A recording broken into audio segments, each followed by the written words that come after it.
So రెండు సతీష్ మీద పోలీసులు ప్రవర్తించినటువంటిది కావచ్చు, అక్కడ రవీందర్ రెడ్డి రిపోర్టర్ కూడా ఉన్నారు సుధాకర్ రెడ్డి అని గణేష్, వీళ్ళందరి మీద కూడా ప్రవర్తించిన తీరుని ఖచ్చితంగా ఈరోజు పత్రికలు అదేవిధంగా మీడియాను గౌరవించే ప్రతి ఒక్కరు ఖండించాల్సినటువంటి ఎడిటర్ గిల్స్ కూడా నేను అది చెప్పింది, ఎందుకు మీరు సాక్షి మీద కక్ష సాధింపుగా వెళ్తున్నారు చంద్రబాబు నాయుడు గారు అని చెప్పి.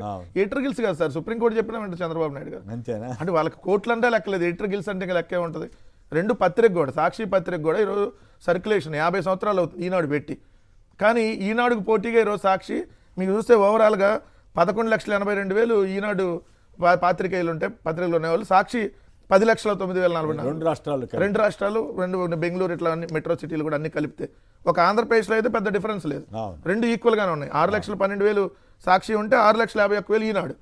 సో ఈనాడు ఇక్కడ 50 ఏళ్ల క్రితం, అది ఇంకా డబల్ అవ్వాలి, కానీ వాళ్ళ క్రెడిబిలిటీ రోజు రోజు తగ్గింది. అదే సార్, ఇప్పుడు మీకు సాక్షి పెట్టిన దానికంటే వాళ్ళు సాక్షి పెట్టినంత 15 సంవత్సరాలు కూడా కాలేదు, పెట్టారు సాక్షి పెట్టి మీకు 15-16 సంవత్సరాలు, కానీ 50 సంవత్సరాల పత్రిక ఎంత ఉండాలి, ఇప్పటికి 12 లక్షల సర్క్యులేషన్ పైన ఉండాలి, సగానికి సగం తగ్గిపోయింది.